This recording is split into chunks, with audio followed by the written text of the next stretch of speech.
18, Yutret, que vous avez peut-être fait déjà en hébreu. On va essayer de voir si on a des petits chidushim qui sortent. D'habitude, l'écoute Moran finit par une histoire de Rav Hana. Celui-là commence par une histoire de Rav Hana. On va la faire très vite. Et on y reviendra probablement à la fin. On va la faire très rapidement. En vérité, j'ai même hésité de ne pas la faire du tout, mais comme il commence par celle-là, il y a sûrement une raison que Rabbeinu le fait. Que c'est par le Torah, soit pour la réfoua chez les mains complètes et immédiates de Sarah Talia Bet Ephrat Myriam, de Itamar Israël ben Dalia Hélène Dalia, voilà, merci beaucoup. J'ai pas ma liste, mais oui, c'est David Ben Mani, Bezrat Hashem, Avraham Ben Chana, Bezrat Hashem, et les Avdil, les After Avdalim, les Nishmat, Fraji Ben Rachel, Avraham Afrecha, Esther Bat Allo, Yosef Ben Nina, Bezrat Hashem, Tenichem Megan Aiden Ailion. Ok, très bien. Donc on va partager ensemble sur l'écouter Moharan. On va essayer d'en apprendre. Vous savez que le but c'est beaucoup dire, mais ce que j'essaye en général dans les études qu'on fait ensemble, c'est d'essayer d'avoir des principes de vie qu'on est capable d'appliquer tout de suite. C'est un des grandes nouveautés de Rabbeinu, dans le sens que son but, même si c'est une Torah d'une très très grande profondeur, j'espère qu'ils écoutent. S'ils n'écoutent pas, on le dirait. Il y a Monsieur Gotchal qui est préposé aujourd'hui. La technicité, c'est pas ma faute, il y a un problème. Ça marche. Donc, je disais que malgré la profondeur des enseignements que Rabbeinu donne, son but principal, et il l'a dit à son élève Rabbi Nathan, c'est de donner des conseils, de sortir des conseils pratiques de son enseignement qui puissent être appliqués tout de suite à un individu qui est même très très faible en niveau de Torah et en niveau de force d'accomplissement, donc des choses très simples pour essayer de changer radicalement sa vie et de commencer à mettre une base solide sur laquelle il va pouvoir faire des choses plus profondes et plus difficiles à faire. Des choses vraiment qui sont des fois déconcertantes, on va dire. Taper des mains, sauter, danser, sourire, des choses qui sont de la vie de tous les jours que souvent on oublie de faire. Et là, il les inscrit dans un processus de Torah. Et c'est la beauté de Rabbeinu, c'est qu'il sort ces actions-là et il les inscrit dans un processus de Torah, de tchouva, de rapprochement avec Hachem, avec par exemple, très rapidement, le taper des mains, il dit pendant la tfila, ça fait monter la tfila. C'est-à-dire ça l'apporte. Le vent qui est bougé, qui est déplacé par les mains, surtout quand on est en route Laaretz, on n'a pas besoin de taper très fort, hein, juste les 10 doigts qui se touchent, ça déplace la tfila vers Eretz Israël. C'est un des exemples que je peux vous donner. Par exemple, sauter, donc danser, mais surtout sauter, c'est-à-dire déplacer ses deux jambes en même temps. Définition de sauter, je pense dans le Larousse si je ne me trompe pas. Alors sauter, dit Rabbeinu Akadosh, ça mamtik adinim, ça enlève les dinim d'un homme, parce que les dinim sont accrochés aux pieds, etc. etc. Donc crier aller seul dans les champs et crier, et Rabbeinu dit plusieurs fois par jour, on devrait faire ça, ou en tout cas quand on le fait, c'est plusieurs colottes, on appelle ça. Ça aussi, ça mamtik adinim, et ça éveille le rachamim d'Hachem, etc., etc. Des choses qui sont a priori complètement simples, complètement données à tout le monde, mais quand elles sont inscrites avec une kavana, avec une intention particulière, elles sont inscrites dans un processus de tchouva, elles ont un pouvoir que personne n'aurait pu donner jusqu'alors. Donc voilà un peu l'idée des enseignements de Rabbeinu, en tout cas à mon niveau, à moi. Évidemment qu'un kabbaliste, vous lirez le Rabbeinu Akadosh à travers les yeux du Harizal et de Rabbi Shimon Bar Yochai, c'est pas mon cas. Et chacun, il va trouver, comment on dit, il va trouver à sa porte, comment on dit, j'ai oublié l'expression. Tout ça pour dire que chacun va trouver midi à sa porte. Voilà, c'est ça que je cherchais. Chacun peut trouver midi à sa porte avec Rabbeinu. Donc la Gemara, c'est dans Baba Batra. On rapporte la Gemara, c'est une Gemara méforéchette que personne ne comprend. En tout cas, très rares ceux qui l'ont comprise, et rares sont ceux qui se sont aventurés à l'expliquer. Le Ben Ishraï un petit peu. Le Gaon Devina un petit peu, et Rabbeinu Akadosh. Rabbi Yonatan Mishtae, donc Rabbi Yonatan il racontait Zimna Chada Hava Ka'azilna Bisfina Vachazinan Hahu Kartalita. il dit on voyageait un jour en bateau quand ils ont vu un coffret sur lequel quelqu'un avait serti des pierres précieuses et des perles. Donc ils ont vu, ils étaient en train de voyager et comme ça au bord du rivage il y avait un coffret. Da'avu migaeba avanim tovot ou magaliot. Ve'adre lahmine de chavre de mikre vishra nachit bar amora la touye ou grage ou rogash excusez-moi ou vae de nishmete le atme ou zrak zika de chala unchat. Autour de lui, autour de ce coffret, oui, se trouvaient des poissons de type qu'on appelle bishra, c'est bircha, c'est un type de poisson à l'époque, je ne sais pas ce que ça veut dire exactement, je ne suis pas expert en poisson, mais c'est un type de poisson particulier. Et donc, il n'était pas au bord du rivage, mais il était en profondeur, mais on le voyait à travers l'eau. Donc, un plongeur parmi ceux qui étaient sur le bateau est parti le chercher, puisqu'ils ont vu des pierres précieuses, ils ont dit que ça vaut la peine de risquer un peu sa vie. Et donc, ils ont sauté, ils ont voulu le chercher. Et puis, il a senti tout d'un coup qu'il y avait un des poissons qui voulait lui arracher la cuisse.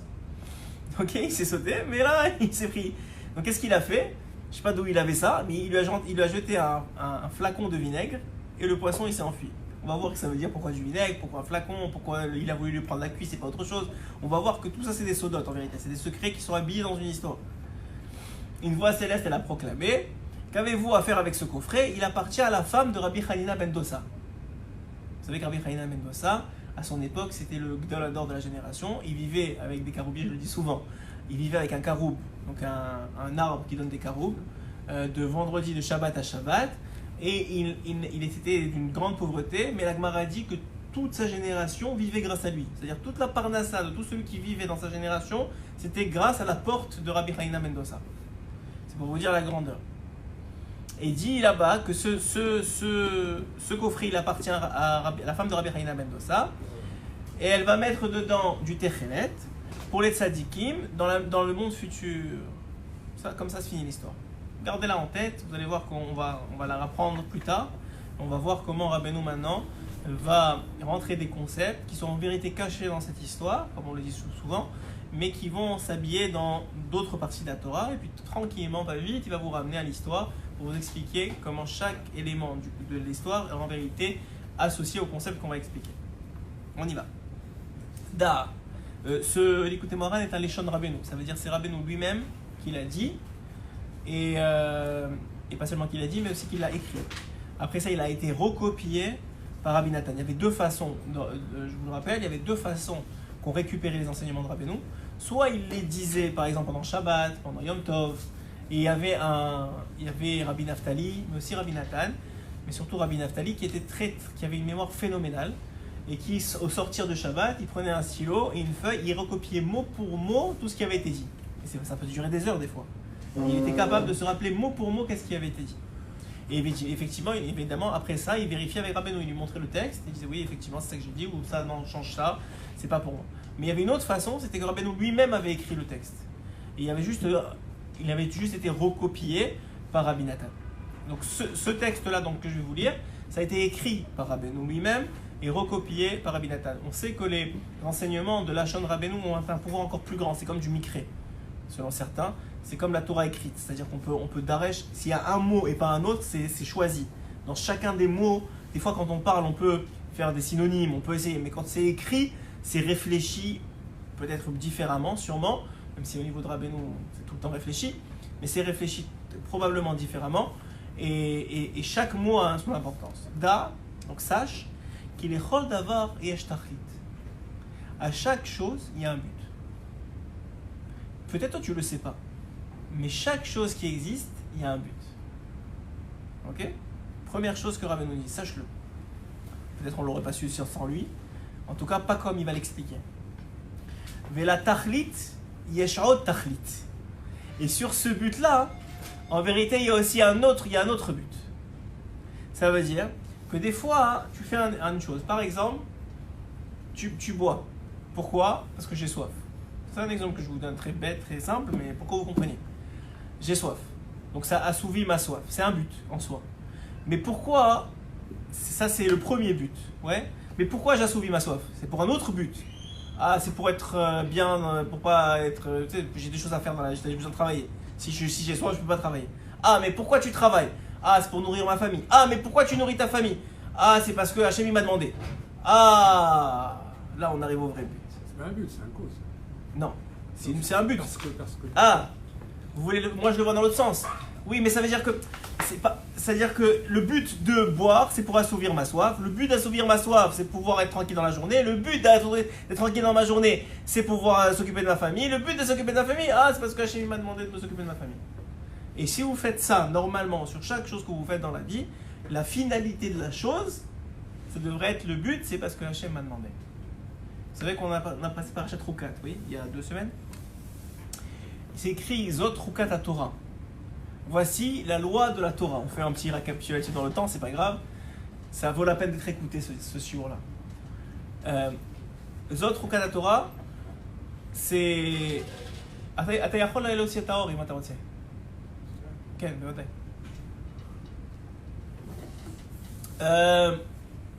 Donc, Zot Rukat Torah. Zot Rukat Torah, voici la chose suivante. Ça veut dire que pourquoi, et la Torah va nous dire, Zot Rukat Torah, et voici la paradouma. Elle va nous parler de la paradouma. Qu'est-ce que ça a à voir entre les deux? Je ne comprends pas. Zot Rukat Torah, c'est voici la loi de la Torah, et tu parles de la paradouma. Mais Zot Rukat, tu aurais dit Zot Rukat Para. Voici la loi de la para, et je te parle de la para. Pourquoi tu me dis Zot Rukat Torah? Mais la Torah, il n'y a pas juste la para, il y a les téphilines, il y a les tzitzit, il y a le Shabbat, il y a tout ce que tu veux, oui? Il n'y a pas juste la Torah. Alors je ne comprends pas. Zot Rukat Torah, paradouma. Ça va voir. Normalement, d'habitude, quand on parle d'un sujet, on dit Zot Rukat para ou Zot Rukat, je ne sais pas moi, de quoi on parle. Oui? Et là, bizarrement, la Torah nous dit non, ça c'est la loi de la Torah complète, c'est-à-dire ça englobe toute la Torah, on va te parler de la paradouma. Réponse, écoutez bien. Qu'est-ce que c'est la para? La para, c'est le chok par excellence. C'est quoi le chok par excellence? C'est-à-dire la mitzvah par excellence que personne n'a compris et que personne ne sait pourquoi on l'a fait comme ça. Sauf Moshe. Ok, même, sauf Hachem, oui, bien sûr. Moshe. Ah, Moshe, oui, Moshe l'avait compris, mais même à ça, il n'est pas sûr qu'il ait compris dans le sens que Hachem voulait la donner.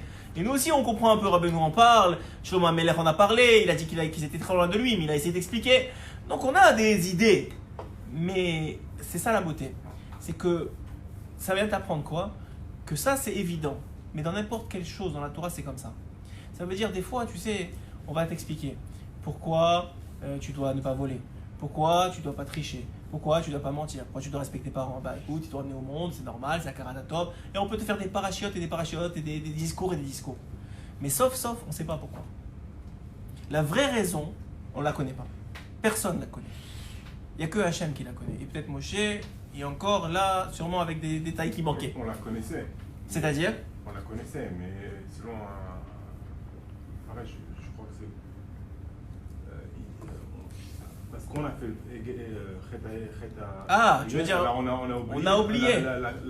Même à ça. Raison. Je veux te dire... C'est pour ça que Moshe, comme il n'était pas au Bechet Regel, il s'en rappelait. Il s'en rappelait. Ok, mais même ça, les raisons qui nous ont été données, même si on rappelait pas, ça ne dérange pas ça. Mais les raisons qui ont été données, c'est très très peu par rapport à la raison profonde de la chose, qui est celle d'Hachem lui-même. D'accord? Même si oui, on peut trouver des raisons, pourquoi respecter ses parents, on peut trouver des raisons, même pourquoi mettre les téphilines, mais pourquoi noir, pourquoi carré, pourquoi comme ça c'est des chocs. Hachem il a dit il faut que ce soit comme ça. Oui? Kacha, oui?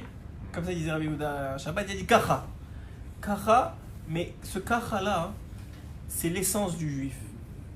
Parce que quand le juif il a compris, que même quand il comprend, si quelqu'un va lui demander mais pourquoi tu fais, il va lui répondre kacha. C'est bénissement. Voilà, je le fais parce qu'Hachem m'a demandé. Et ça c'est la seule vraie réponse. C'est la seule vraie réponse à la raison pourquoi on fait les choses. Alors vous allez me dire, mais le premier Bereshit de la Torah, Rashi il dit, ah, tu sais pourquoi je te dis maintenant que Réchit c'est l'Israël? Pour que tu viennes dire aux autres, ah, ils vont te dire que tu es un voleur. Tu dis non, Hachem il a pris la terre et c'est à lui, il l'a donné à qui il veut. Donc tu veux donner des explications. Ça c'est vrai, tu peux donner des explications à tes enfants, il faut comprendre la Torah, il faut l'étudier. Mais sur une base première, qui est celle de la Tmimout. C'est pour ça qu'on appelait Yaakov Ishtam Yoshev Walim. La Tmimout, la simplicité dans la Avodat Hashem, c'est de savoir qu'on ne sait pas. Ah, je comprends. Ce que tu comprends, c'est rien. Si Moshe déjà il a dit c'est rien, ce que je comprends, alors nous c'est sûr que c'est rien. Ouais. Si Rabbeinu il a dit moi tous les jours j'ai l'impression d'avoir rien compris, c'est que nous on comprend rien du tout. Mais Hachem il nous donne comme les plus sûrs du fruit pour qu'on ait envie encore de goûter. On a envie de manger, ouais. On ne soit pas dégoûté du fruit. Mais sauf, on ne sait pas pourquoi. Mais on sait, en vérité, on sait pourquoi. Et la seule bonne raison à toute chose qu'on fait dans la vie, et c'est le seul but en vérité qu'on aurait recherché, parce que Hachem me l'a demandé. C'est lui qui m'a créé, il sait pourquoi il le fait lui, il me l'a demandé, je le fais. Ah maintenant j'ai des ta'amim, j'ai compris que peut-être il y a des raisons, comment on appelle ça, les tzitzit, il y a 5 nœuds parce que c'est les 5 fils de la Torah, et il y a 8 fils, et le fil bleu c'est pour une raison particulière, c'est le dernier, ça correspond, on dit le Zohar Kadosh, aux 8 jours de Pessah, il n'y a pas de problème. Tu peux expliquer plein de choses, et jusqu'à demain matin on va parler juste règles des tzitzit, demain matin on n'aura pas fini. Mais sauf, ton fils il vient te dire, mais papa, pourquoi tu fais ça? D'abord, première chose que je lui dis, parce que Hachem, il m'a demandé. Et même à toi-même, tu dois te dire.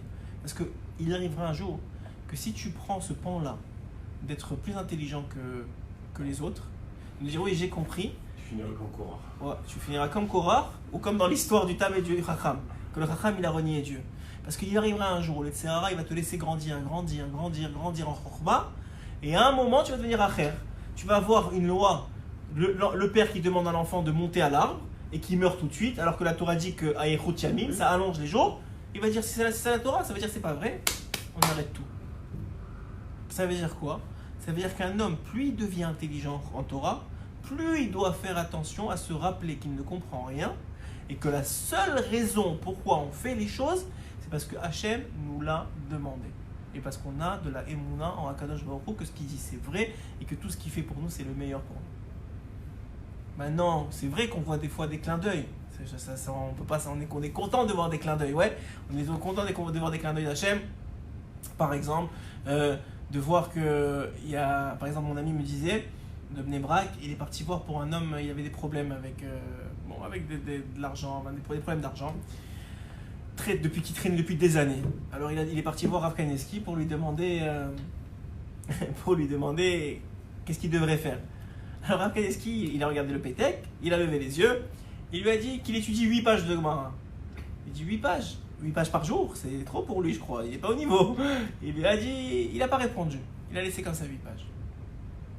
Maintenant mon ami il fait le chasse, il finit bientôt d'ailleurs la semaine prochaine, et bizarrement, le lendemain, il devait faire une macérette. Écoutez bien, il devait faire une macérette, la seule dans le chasse qui a 8 pages. Ça s'appelle Macérette Tamid. Alors il a réfléchi en sortant de Rav Kaneski parce qu'il n'avait pas de réponse, il ne comprenait pas si je lui dire 8 pages de quoi, lesquelles, quoi, il n'a pas voulu me répondre. Et il dit, tu sais quoi, voilà, il m'a dit 8 pages. Il me dit 8 pages, mais mon problème, il doit passer en cours mercredi. Il me dit, je dois passer mercredi, 8 pages pour moi c'est trop, en 2 jours. Il dit, écoute, c'est Mina Shamaim. Je suis arrivé dans mon chasse, dans mon étude, à Macérette Tamid. Et ça a 8 pages. Si tu veux, en quelques heures, on la termine. Tu viens le matin, tu viens le soir, 2 jours d'affilée. En 8 heures, on la termine. Il dit, ok. Il est venu. Il a fait. Et Baruch Hashem, mercredi, comme si rien n'était. Des années que ça durait. Ils l'ont dit, c'est bon, on va régler ça à l'amiable. C'est terminé. Des années que ça durait. Et pas ça va comme ça. Une autre histoire, Rabbi Yehuda raconté un Shabbat à un moment, ça m'a beaucoup plu, encore sur Rav Kanievski. Il y a un homme qui est venu voir Rav Kanievski parce qu'il n'avait pas d'enfant depuis des années. Rav Kanievski, vous savez, des fois il a un peu d'humour. Il faut savoir comment le prendre de l'humour, hein, parce que des fois ça peut être choquant un peu. Mais il lui a dit voilà, j'ai pas d'enfant, je voudrais une bracha. Il lui a dit une femme ça ne peut pas avoir des enfants. Il dit comment une femme et moi je suis un homme.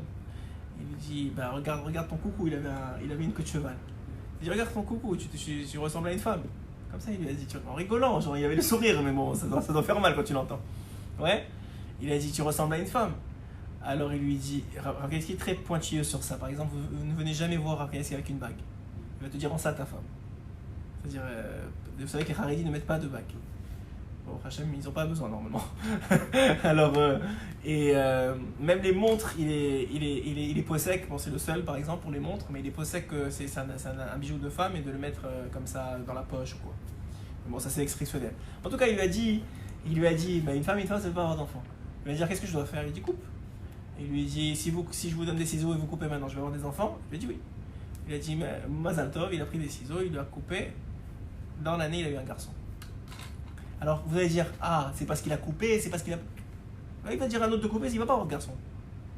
C'est parce qu'on ne comprend pas.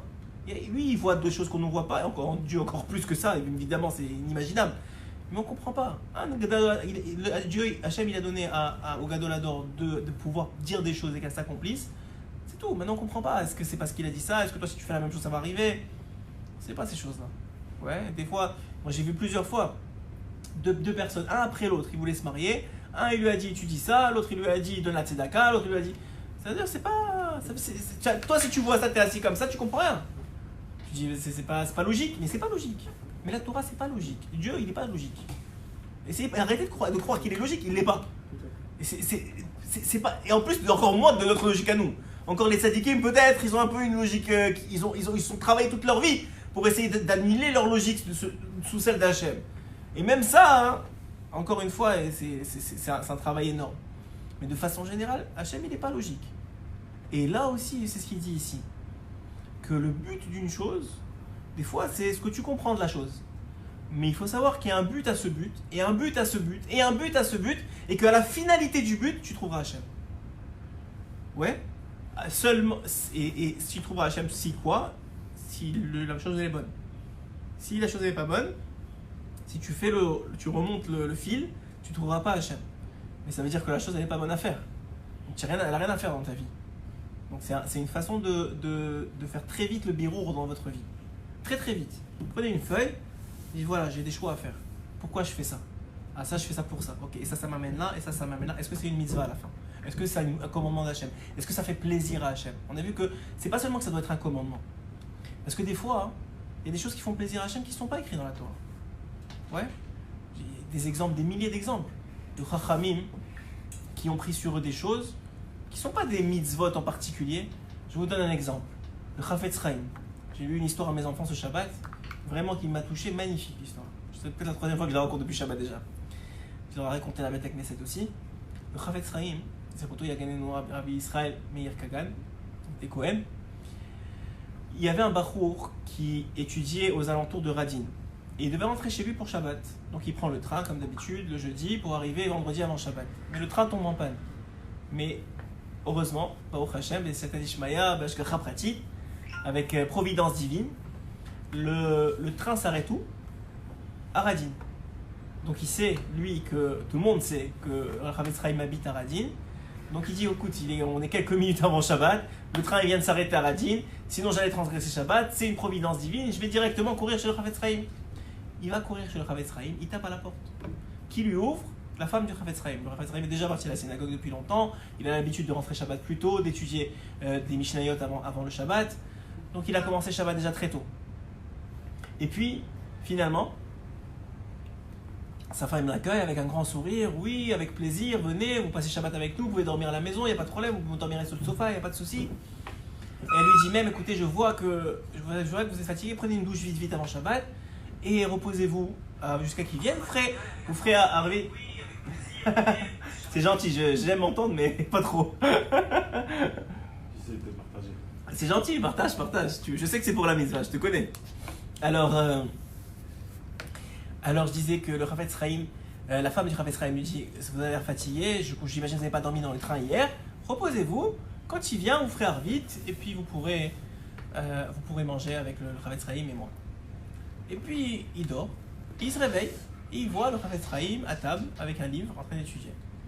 Le Chafetz Chaim le voit se réveiller, il lui sourit, Baruch haba, je suis très content de vous avoir à table, on est très honorés. Maintenant le gosse il a 14 ans. Déjà, de parler comme ça à un enfant de 14 ans qui est bachour, qui n'a rien fait de sa vie, c'est la preuve d'un grand homme. Déjà. Mais bon. Donc il le met très à l'aise. Attendez, je vais chercher ma femme. Il va chercher sa femme elle vient. Il met à table tout ce qu'il a besoin. Il dit, mais d'abord faites vite. Il fait vite, il s'assoit, ils font des chants, tout ça. Ça dure 1 heure, un très beau Shabbat. Et après ça, le Chafetz Chaim dit, je suis un peu fatigué, je vais aller m'endormir. Ils font Birkat Hamazon, bien sûr, et il va dormir. Et puis, bien sûr, comme il vient de se réveiller il y a 1 heure, le bachour, il n'arrive pas à s'endormir. Donc, il tourne. Au bout de 5 minutes, il se lève, il est un peu soif, il va à la cuisine. Et puis, Mina Shamaim, il voit qu'à la cuisine, il y a une montre. Il dit, ah ok, quelle heure il est? Il voit, il est 4h du matin. Je comprends pas, elle doit pas marcher cette montre, je vérifierai demain, mais ça fait pas de sens.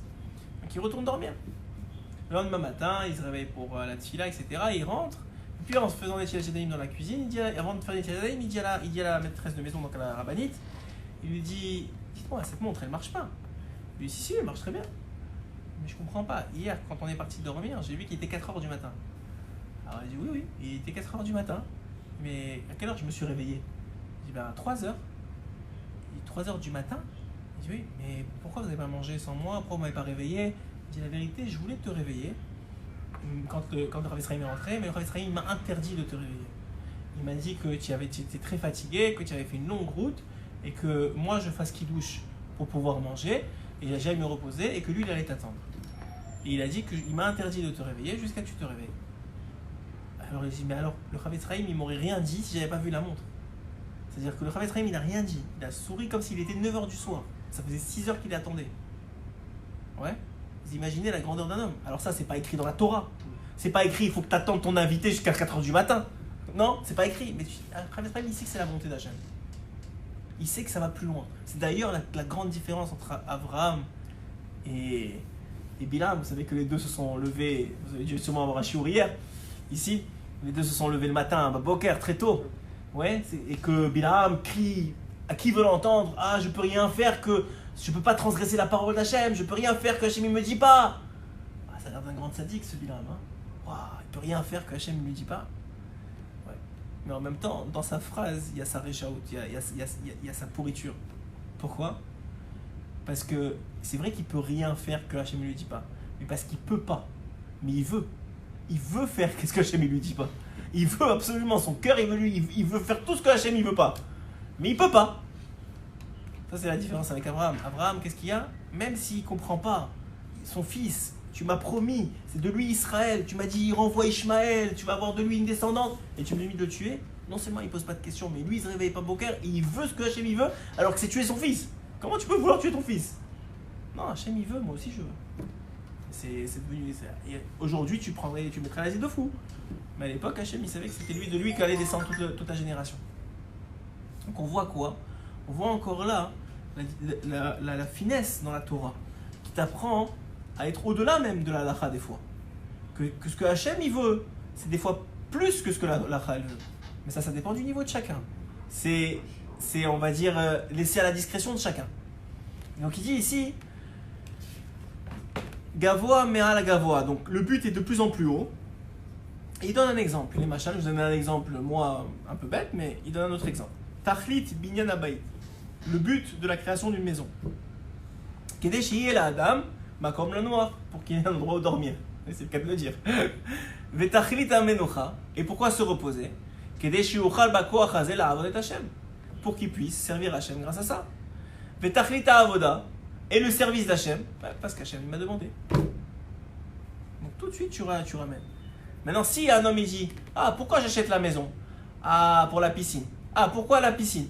Ah tu comprends, c'est pour les barbecues. Ah pourquoi les barbecues? Ah c'est pour les amis, parce que lui il a acheté la maison aussi, lui il a acheté la maison. Tout de suite il a compris que c'est la même maison.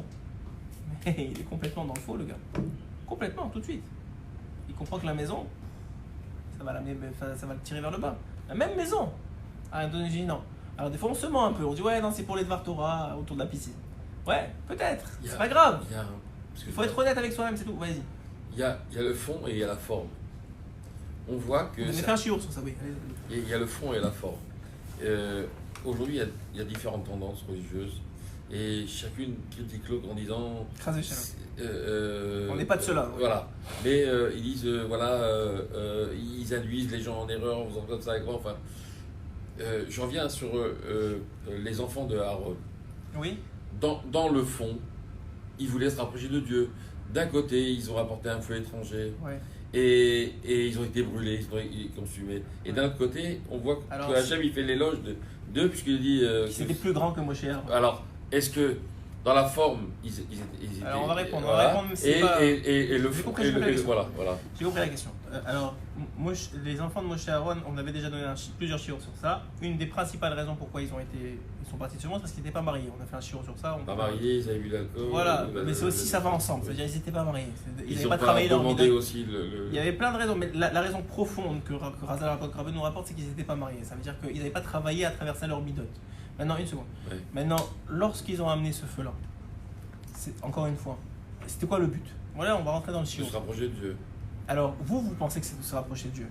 Mais ce n'était pas vraiment ça. Ah bon? Non. Alors, je vous explique. Le but, c'était de... Il y avait toujours Moshe et Aaron devant. Et il y avait eux derrière. Oui. Et eux, ils se disaient quand est-ce que les vieux ils vont partir. Ouais. Ouais, vous savez ça. Comme Korach. Comme Korach. Ouais. Même si à leur niveau à eux, s'ils avaient été mariés, s'ils avaient attendu, s'ils étaient travaillés, ils seraient devenus plus grands que Moshe et Aaron en potentiel. Mais aujourd'hui, de leur mort, ils n'étaient pas plus grands que Moshe et Aaron. Ok? Maintenant, ils étaient plus précieux aux yeux d'Hachem parce qu'Hachem, il n'a pas de temps. Il n'y a pas de passé et de futur chez lui. Il sait que quand il vous regarde, vous, il regarde le meilleur de vous.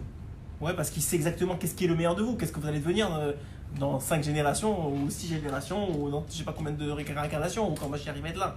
Donc il connaît le meilleur. Mais aujourd'hui, le potentiel n'est pas exprimé. Aujourd'hui, les enfants de Aaron, ils n'avaient pas exprimé leur potentiel. Tout ce qu'ils voulaient, c'était prendre la place de Moshe et d'Aaron. Donc maintenant, il y avait une sorte, encore une fois, ils ont outrepassé la volonté divine. C'est-à-dire que Hachem, il n'avait jamais rien demandé. Ils ont voulu faire mieux, mais ils se sont trompés.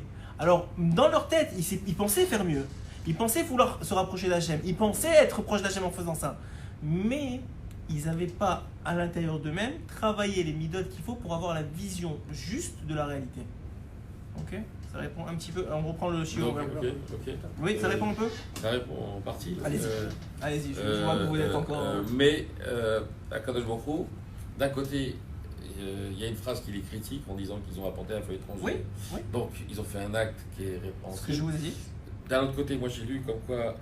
ils étaient louangés. Et ils ont fait exactement comme la halakha le demandait.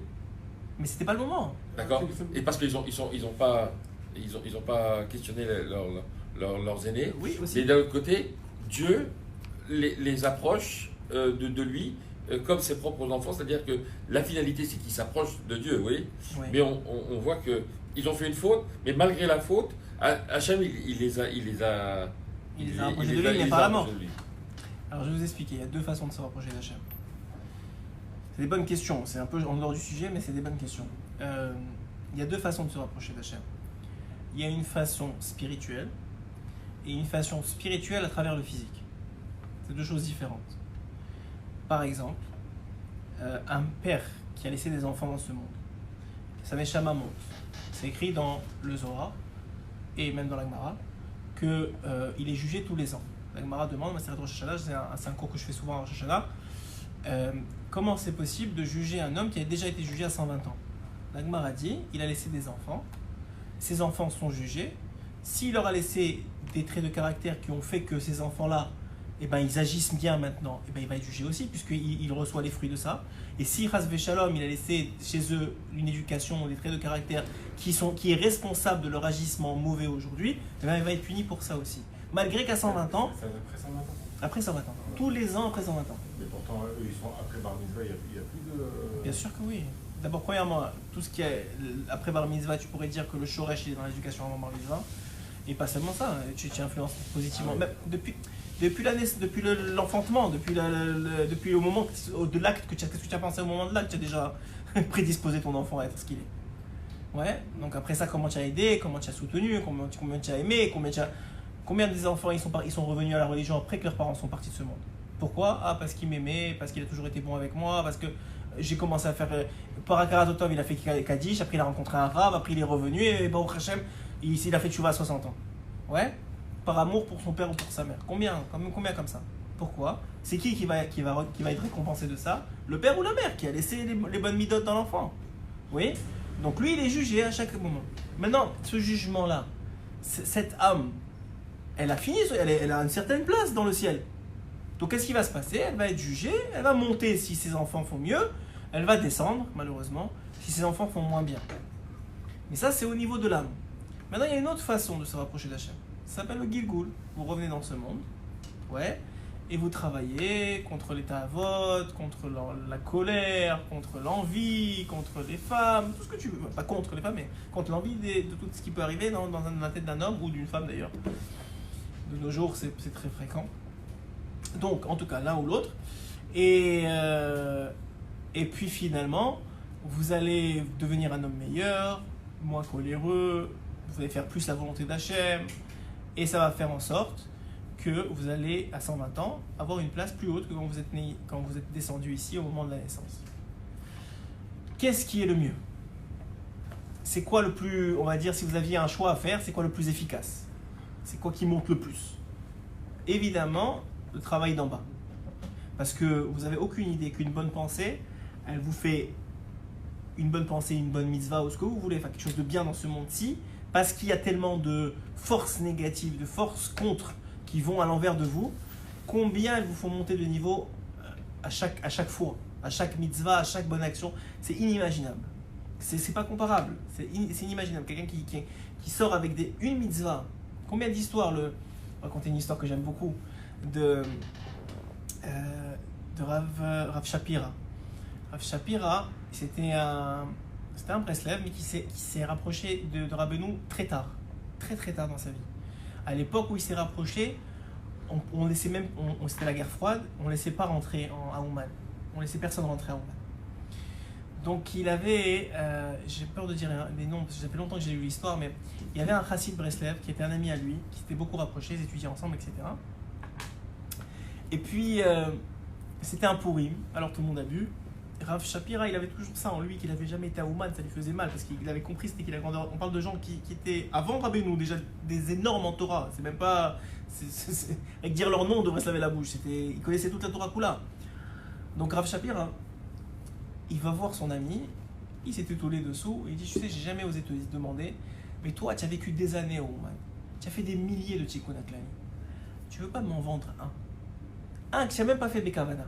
Tu me le vends, je te donne mon là-bas. Tout ce que j'ai étudié toute ma vie pour un Tikkun HaKlali, là-bas. Il lui dit: Tikkun HaKlali, tout dans là-bas pour mon Tikkun HaKlali, que j'ai même pas fait comme ça, vite, comme ça. Ok. Ils font un shtar ici. 2 témoins, ils étaient tous sous. 2 témoins, un shtar ici. Le lendemain, le Rav, son ami, Un Tikkun HaKlali contre son Lamaba. C'est pour te dire la grandeur. Alors il y a Tikkun HaKlali chez Rabbeinu, j'ai pas vu, c'est même chez Rabbi Nathan qui le dit, il n'y a pas grand chose qui le vaut dans ce monde. Il n'y a pas grand chose qui peut faire autant de réparation que ça dans ce monde. Qu'on soit zoré. Alors on disait, donc il lui dit, le lendemain il se réveille la gueule de bois, et Rav Moshe Shapira, il vient voir son ami, il lui dit: voilà, tu m'as vendu un Tikkun HaKlali. Il dit: quoi? Pas ou quoi? J'étais sous, jamais je t'ai vendu un Tikkun HaKlali même pour 18 ans là-bas. Pas un Tikkun HaKlali, aujourd'hui surtout, à l'époque on pouvait même plus repartir par le Tikkun HaKlali. Il n'est pas question, je te donnerai du tout. Il dit: mais tu m'as vendu, on a fait un shtar. Il dit: mais ça va pas, j'étais sous. Viens, on va au Beddin, ils vont au Beddin. Bon, l'histoire, elle a fait toute l'Ukraine, ouais, elle a fait toute le... Elle est que deux juifs comme ça qui arrivent au Beddin parce qu'ils ont fait un shtar sous de vente de Tikkun HaKlali contre Aaron Lamava. Et le Beddin a dit: écoute, il était sous, il n'était pas en de ses proportions, ça marche pas le shtar. Et donc, il n'avait jamais vendu son Tikkun HaKlali. C'est pour vous dire, un Tikkun HaKlali, qu'est-ce que c'est? Un Télim, qu'est-ce que c'est? Mais non, on ne sait pas ce que c'est. Mais Hachem, il sait ce que c'est.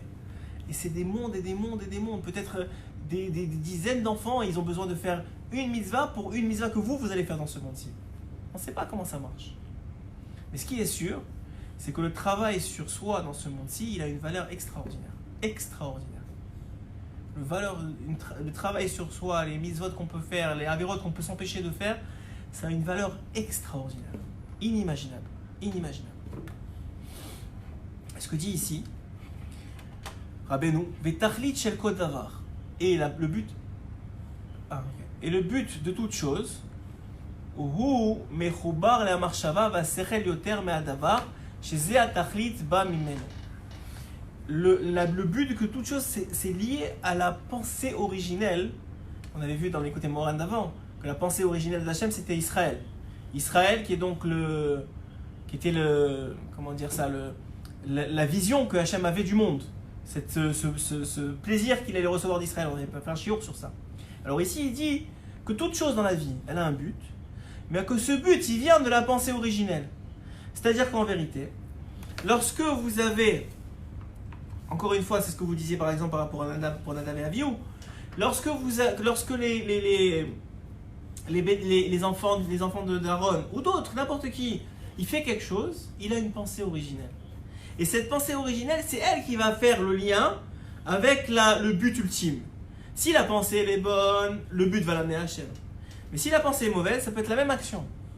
Mais la pensée, c'était pour s'enorgueillir, pour se montrer, je sais pas moi, ça peut être plein de choses la vie. Les gens, vous savez, les Sahara, ils trouvent plein d'arguments pour rendre les gens fous. Oui. Donc, en fonction de cette pensée originelle, de ce but, alors le but, il va changer. Pourtant, l'action qui découle de cette pensée peut être la même. C'est la construction d'une maison, on va dire.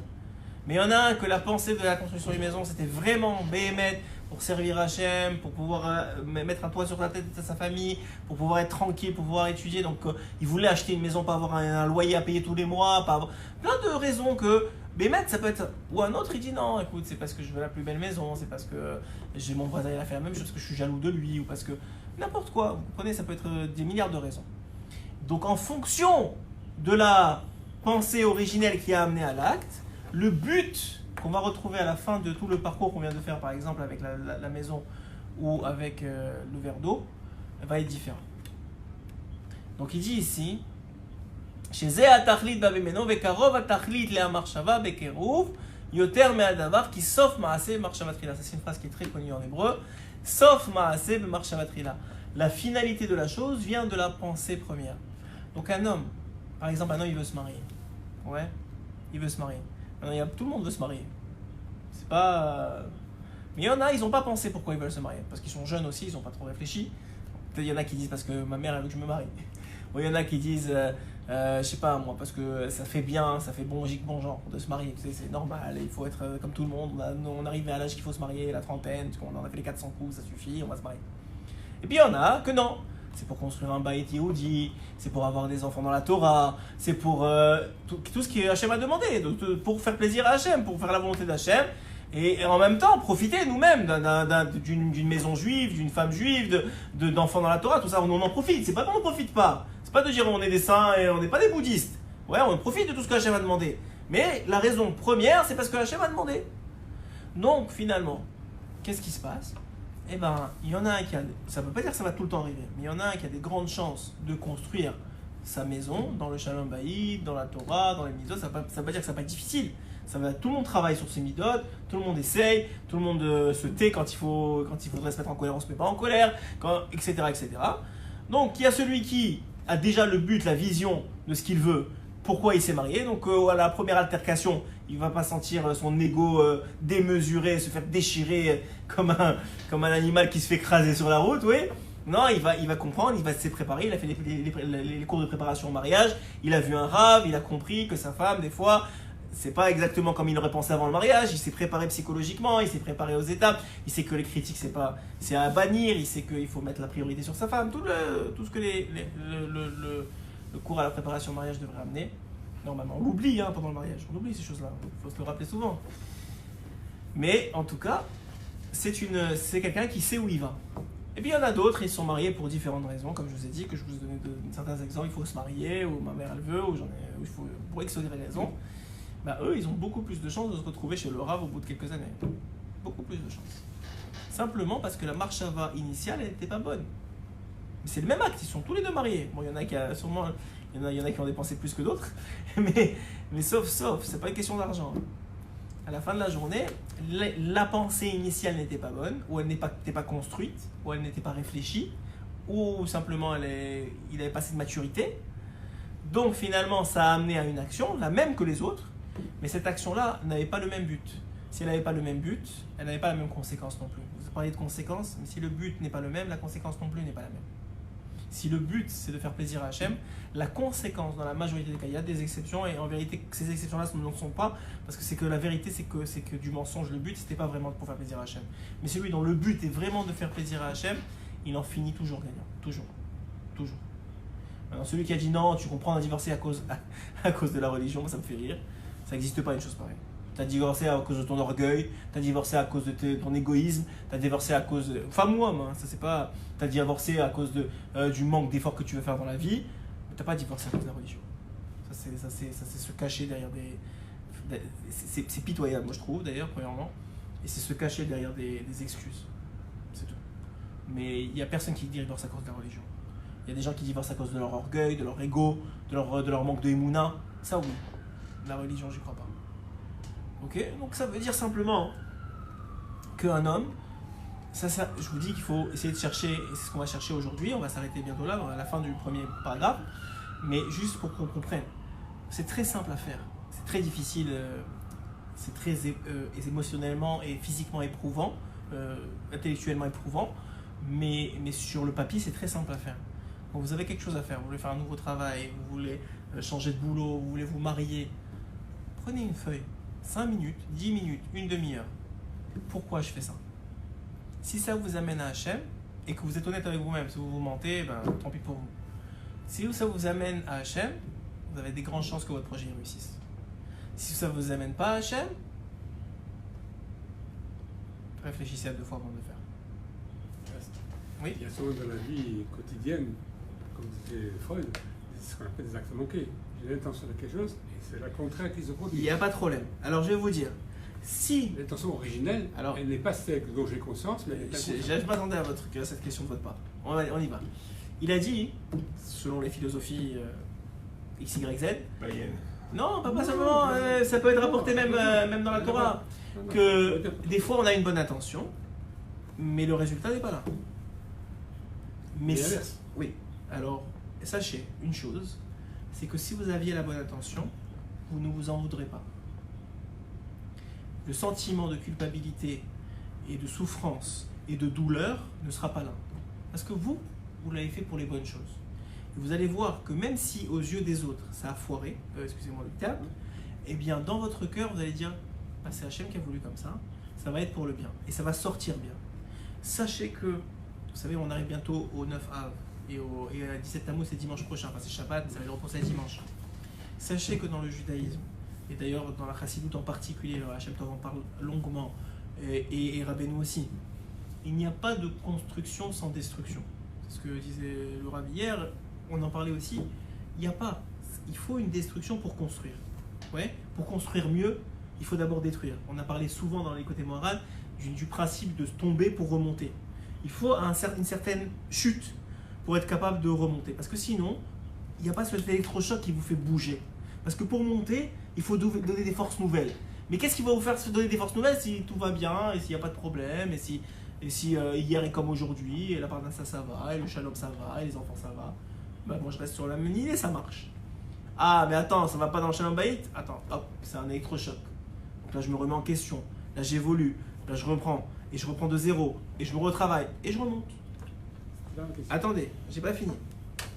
Maintenant, ce que je dis ici, c'est qu'il y a des grandes chances que quand la pensée est bonne, la finalité soit bonne. Maintenant, des fois la finalité n'est pas bonne à nos yeux. Mais puisque la pensée est bonne, sachez que cette finalité est vraiment bonne. Maintenant, elle n'est pas bonne à nos yeux. Ça veut dire que moi j'ai prévu de construire une maison. On va dire l'exemple de Rabbeinu. J'ai prévu de construire une maison. Pourquoi ? Parce que je veux un bail pour mes enfants, c'est dans un milieu haredi, c'est à côté d'une école juive, c'est en Israël, c'est une mitzvah d'habiter en Israël, tout ce que Hachem m'a demandé, ouais. Et il n'y a que des problèmes, finalement je suis dans le trou de milliers d'euros et j'ai dû revendre le terrain parce que j'ai pas réussi à avoir la maison. Qu'est-ce que je dis? Ah, c'est peut-être parce que mon intention était mauvaise au début. C'est possible, c'est même très possible. Ou bien, c'était pas pour moi. Simplement, cette maison n'était pas pour moi. C'est un tikkun, une réparation, mais pour l'éternité. C'est pour ça que j'ai commencé le shiur en disant qu'on ne peut pas comprendre. Mais pour l'éternité, pour mon avenir éternel, c'est la meilleure chose qui pouvait m'arriver. Et je suis sûr que c'est vrai parce que mon intention était bonne. Si mon intention est pas bonne, on peut dire que c'est à cause de moi. C'est moi qui me suis mis tous les deux pieds dans le plat de toute façon. Même si en vérité, Hachem est toujours derrière tout ça. Mais on va dire, écoutez, moi j'ai volé, j'ai triché, j'ai menti, j'ai accéléré, j'ai truqué. Pourquoi? Parce que il fallait que j'avais pas assez d'émouna. Ok? Le gars il se fait planter Il comprend, il a les boules parce qu'il sait que c'est à cause de lui. Mais un homme, il a été droit, il a été honnête, il a été bien, il a fait tout ce qu'il fallait. Et ça a planté. Il peut être sûr et certain que c'est pour son bien éternel. C'est exactement Acher qui voit cet enfant monter. La Gemara dit, qui voit cet enfant monter, qui répond à la demande de son père pour aller chercher un fruit dans l'arbre et qui meurt. Et Acher il dit, mais la Torah elle dit, Arichot Yamim, il va vivre plus longtemps, il est mort sous mes yeux. C'est donc quoi? Que la Torah elle n'est pas vraie. Qu'est-ce qu'ils disaient les Chachamim dans la Gemara? Non, Acher il ne savait pas que Arichot Yamim ça marche aussi pour l'Olam Haba. C'est-à-dire dans l'Olam Haba il y a aussi Arichot Yamim, il y a aussi la longueur des jours. Qu'est-ce que ça veut dire? On ne sait pas. Parce que c'est l'éternité, je ne sais pas comment tu peux allonger les jours éternels. Ouais, on ne comprend pas. Mais ça marche aussi pour l'Olam Haba. C'est une réponse là, qui est géniale parce que tu peux la sortir à toutes les sauces. C'est l'Olam Haba, oui, mais c'est vrai. Je dis ça en rigolant, mais c'est vrai. C'est-à-dire qu'il y a une réalité qu'on n'a pas les yeux pour voir, on le sait, qu'on accepte dans Chukat ou dans d'autres Chukat Torah, c'est la loi de la Torah, qu'il y a des choses qu'on peut comprendre, des choses qu'on ne peut pas comprendre. Moi, je fais ce que les Chachamim m'ont demandé de faire avec la Emouna que ça va marcher. Et dans la majorité des cas, je vous le dis, ça marche. Maintenant, il y a des fois où j'ai essayé avec cette fille et je pensais que c'était la bonne chose et vraiment je voulais construire un baït, etc. Il y a eu divorce. Ça arrive, c'est peut-être 0,0002% des cas. La majorité, c'est pas ça. La raison des divorces. Mais ça arrive. Il y a des gens qui étaient bien et qu'elle était bien et que. Je sais pas, ça n'a pas donné pour X ou Y raison. Mais la majorité des cas, c'est pas ça. Et si c'est ça, sache que c'est pour ton bien. Et même si c'est pas ça, c'est pour ton bien en vérité. Mais ça va être plus difficile à réparer. Mais si c'est ça, c'est pour ton bien, c'est pour son bien à elle. Et Hachem, il a fait les choses pour le mieux de tout le monde. Maintenant, ce mieux, est-ce que c'est un mieux qu'on peut voir avec nos yeux? Non. Évidemment, quand vous voyez quelqu'un divorcé avec des enfants, ça peut être compliqué, même s'il y en a qui se sentent très bien avec le divorce et qui vivent mieux que quand ils étaient mariés. Et bon, Hachem, quel dire pour ça? Et ils utilisent plus de Torah, et ils sont plus proches d'Hachem, il y a plein de choses positives qui sortent de là. Alors ça, encore une fois, on ne sait pas c'est quoi les plans d'Hachem. On sait c'est quoi les lignes directrices. Les lignes directives, c'est la Torah, les mitzvot, les halachot, les conseils des sages, ça c'est des lignes directrices. Des lignes directrices qu'on peut appliquer tout de suite dans notre vie, c'est quand on a une décision, et on en a quotidiennement des milliers, juste se poser la question, c'est quoi le but de ce que je suis en train de faire? Tout de suite. Est-ce que c'est... des fois, ça peut être, je vais en aller en vacances. Alors a priori, on dit, waouh, en vacances, ok, mais mon but, c'est pas juste... Mon but, c'est parce que je suis vraiment fatigué, j'ai étudié vraiment beaucoup cette année, j'ai travaillé aussi beaucoup pour ma famille, on a des problèmes de Shalom Bayit, même si ça ne règle pas les vacances, ça ne règle pas les problèmes de Shalom Bayit, je vous le dis. Mais disons, on va dire, ma femme, elle a besoin, talala. Ok, il a trouvé des bonnes raisons. Ok? Et il est parti en vacances dans un endroit cachère où il y a tout bien, tout méadrine, il n'y a pas de filles en maillot, il n'y a rien de tout ça. Et je sais pas moi, ils ont visité la Chine. Ok, il n'y a pas de problème. Ouais, en hiver. Ça veut dire, il n'y a pas de... Je sais pas, ils ont fait tout très bien. Et avec je sais pas moi, comment on appelle ça, un cuisinier cachère qui les suivait partout. On va dire un truc comme ça. Donc a priori, il n'y a pas de problème. Alors le gars, il a tout préparé, il a tout vu, il a tout réglé. Il a fait ça dans la cadence de la halakha, mais dans un but précis. Il ne s'est pas juste jeté, il nous faut des vacances, on ne sait pas pourquoi, on ne sait pas comment, il nous faut des vacances. Et le gars, il va n'importe où, n'importe comment, où ils envoient aujourd'hui leurs enfants n'importe où, sans même réfléchir, parce qu'on ne peut pas leur parler. Ouais, je sais pas ce qu'il m'a envoyé un chiot en arabe de Natania qui disait ça, et il a tout à fait raison. Aujourd'hui, les parents, et bon, ils n'ont pas encore cet âge-là. Mais bon, ça commence tôt. Bon, j'essaie de les mettre dans une école de Torah, déjà ça aide. Mais quand on les envoie à Cancun, ou à Cancun encore ça va, mais on va dire à Mykonos, ou en Thaïlande, ou en Inde. L'année dernière, un de notre communauté, il est parti de ce monde, en Grèce. C'était en Grèce? Mykonos. À Mykonos. À cause on lui a mis quelque chose dans son verre, il est parti de ce monde. Il avait 20 ans. Alors ça, c'était pour son tikkun, c'était pour le bien. Vous avez raison, je suis 100% d'accord. Mais dites ça à ses parents. Qu'ils l'ont laissé partir parce qu'ils voulaient lui faire plaisir. Ça fait mal, oui. Ça fait mal, mais ça doit aussi prendre des enseignements de nous-mêmes. Qu'il faut savoir, il faut avoir un but. Alors c'est difficile d'avoir un but. C'est difficile de se poser ces questions-là parce que ça remet en question, parce que ça nous demande de la responsabilité, ça nous demande des gens responsables, des gens honnêtes envers nous-mêmes, des gens qui veulent construire. C'est pas facile de construire, vous avez toute la raison. Mais sachez une chose, quand vous construisez pas à un petit niveau, vous allez devoir reconstruire après une grande destruction.